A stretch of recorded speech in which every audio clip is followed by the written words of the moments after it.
एक कंपनी जो रॉकेट की रफ्तार से बढ़ रही है, कोरे डिजिटल। लेकिन एक बड़ा सीधा सा सवाल है, क्या ये ग्रोथ असली है या सिर्फ कागजों का खेल? चलिए आज इसकी पूरी पड़ताल करते हैं। देखिए, तेज ग्रोथ किसे पसंद नहीं, सबको अच्छी लगती है। पर कई बार इस जबरदस्त ग्रोथ के पीछे कुछ गंभीर खतरे छिपे होते हैं। ऐसे खतरे जहां पैसा बाजार में फंस जाता है और कंपनी का कैश फ्लो बिल्कुल सूख जाता है। तो सबसे पहले इन नंबर्स पर नजर डालिए। करे डिजिटल का रेवेन्यू 104 करोड़ से सीधे 494 करोड़, मतलब गजब की उछाल। पहली नजर में तो ये एक जबरदस्त सक्सेस स्टोरी लगती है ना? लेकिन कहानी में एक ट्विस्ट है। जिस रफ्तार से रेवेन्यू बढ़ रहा है, उसी रफ्तार से कंपनी के रिसीवेबल्स भी बढ़ रहे हैं, यानी वो पैसा जो मार्केट से आना बाकी है। और बस यहीं से हमारी जांच पड़ताल शुरू होती है। तो इस पूरे मामले को समझने के लिए हम इन 4 हिस्सों में इसे देखेंगे। पहले फर्जी सेल्स का पैटर्न समझेंगे, फिर कोर डिजिटल को इस पर परखेंगे, असली रिस्क को पहचानेंगे और आखिर में एक फाइनल नतीजे पर पहुंचेंगे। तो चलिए शुरू करते हैं पहले हिस्से से। समझते हैं कि ये फेक सेल्स का खेल आखिर होता कैसा है। यहाँ एक बहुत जरूरी बात समझनी होगी। हमें 2 चीजों के बीच का फर्क साफ करना है। एक तरफ है अकाउंटिंग में हेराफेरी, यानी सीधे सीधे धोखाधड़ी, और दूसरी तरफ है एक जेन्युइन वर्किंग कैपिटल का स्ट्रेच, मतलब एक कंपनी इतनी तेजी से बढ़ रही है कि उसका कैश काम में फंस गया है। दोनों ही रिस्की हैं, पर एक बेईमानी है और दूसरा बिजनेस का एक चैलेंज। ये देखिए, ये है धोखाधड़ी का क्लासिक फॉर्मूला। रेवेन्यू ऊपर जाता है, प्रॉफिट भी ऊपर जाता है, लेकिन रिसीवेबल्स यानी मार्केट में फंसा पैसा रॉकेट की स्पीड से ऊपर जाता है। और सबसे जरूरी, कैश फ्लो फ्रॉम ऑपरेशंस या तो नीचे जाता है या नेगेटिव हो जाता है।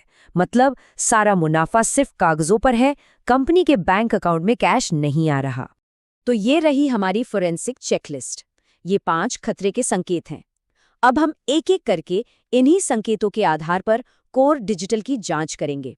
देखते हैं क्या सामने आता है। चलिए अब आते हैं सीधे कोरे डिजिटल के केस पर। फ्रेमवर्क हमारे पास है, अब इसको सबूतों पर लागू करते हैं। पहला चेक पॉइंट, क्या रिसीवेबल्स रेवेन्यू से कहीं ज्यादा तेजी से बढ़ रहे हैं? और यहाँ एक बहुत इंटरेस्टिंग चीज सामने आती है।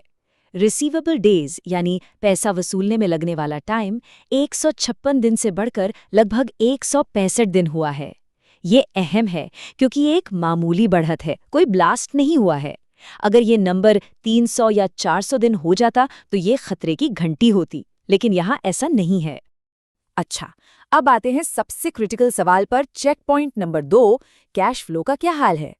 तो देखिए, FY24 में 11 करोड़ के प्रॉफिट के सामने कैश फ्लो -8 करोड़ था। ये सच में एक रेड फ्लैग था। लेकिन FY25 में चीजें बेहतर हुईं। 32 करोड़ के प्रॉफिट पर 13 करोड़ का कैश फ्लो। हाँ, ये अभी भी प्रॉफिट से मैच नहीं कर रहा, लेकिन ये जीरो कैश वाली फेक रेवेन्यू की कहानी भी नहीं है। तीसरा चेक पॉइंट, इनके कस्टमर्स कौन हैं? क्या वो असली हैं? देखिए, कस्टमर्स की लिस्ट में जियो, एयरटेल, वोडाफोन आइडिया जैसे बड़े नाम हैं। साथ ही मेट्रो और एक्सप्रेसवे प्रोजेक्ट्स, ये सब ब्लू चिप क्लाइंट्स हैं। और इस इंडस्ट्री में 120 से 180 दिन का पेमेंट साइकिल नॉर्मल माना जाता है। तो यहाँ कोई XYZ इंफ्रा प्राइवेट लिमिटेड जैसी अनजान कंपनी नहीं है। एक अच्छी फोरेंसिक जांच में सिक्के का दूसरा पहलू देखना भी जरूरी है। चलिए अब सप्लायर्स पर नजर डालते हैं। और ये देखिए, पेएबल्स यानी सप्लायर्स को जो पैसा देना है वो भी 73 करोड़ से बढ़कर 151 करोड़ हो गया है। इसका क्या मतलब है? इसका मतलब है कि कंपनी सच में मटेरियल खरीद रही है, काम कर रही है। अगर सेल्स फर्जी होती तो पेएबल्स इतनी तेजी से नहीं बढ़ते। ये एक स्ट्रॉन्ग इंडिकेटर है कि बिजनेस जेन्युइन है। तो अब तक के सबूतों से ऐसा लगता है कि ये सीधा सीधा फेक सेल्स का मामला नहीं है। तो फिर असली रिस्क क्या है? क्योंकि रिस्क तो है, और वो एक अलग रूप में है। इस रिस्क को कहते हैं वर्किंग कैपिटल स्पाइरल रिस्क। आसान भाषा में ये एक ऐसा चक्रव्यूह है जिसमें तेजी से बढ़ती हुई कंपनी अपने ही ग्रोथ के बोझ तले दब जाती है। रेवेन्यू बढ़ता है पर कैश फंस जाता है। ये चक्रव्यूह काम कैसे करता है? सोच के देखिए, रेवेन्यू डबल हुआ तो रिसीवेबल्स भी डबल हो गए। इसका मतलब सारा कैश प्रोजेक्ट्स में फंस गया। अब कंपनी को नए प्रोजेक्ट लेने के लिए और पैसा चाहिए, यानी और कर्ज। और ये साइकिल चलता रहता है जब तक कैश पूरी तरह खत्म ना हो जाए। तो चलिए सारी बातों को समेटते हैं और एक फाइनल असेसमेंट करते हैं। आखिर इसका मतलब क्या है?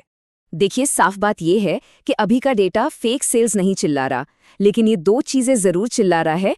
पहला, अग्रेसिव ग्रोथ, और दूसरा, वर्किंग कैपिटल स्ट्रेस। मतलब कंपनी बहुत तेजी से भाग रही है और इस दौड़ में उसकी सांस फूल रही है। तो आगे क्या करना है? अगली 2 तिमाहियों के लिए ये वॉच लिस्ट है। अगर इनमें से कोई भी रेड फ्लैग दिखे, जैसे रिसीवेबल डेज 200 के पार चले जाएं या कोई बड़ा राइट ऑफ हो, तो समझ जाना चाहिए कि मामला गंभीर हो रहा है।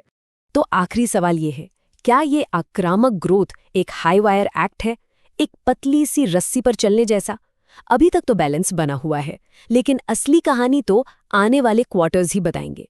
वही तय करेंगे कि कंपनी रस्सी के उस पार पहुंचती है या नीचे गिरती है।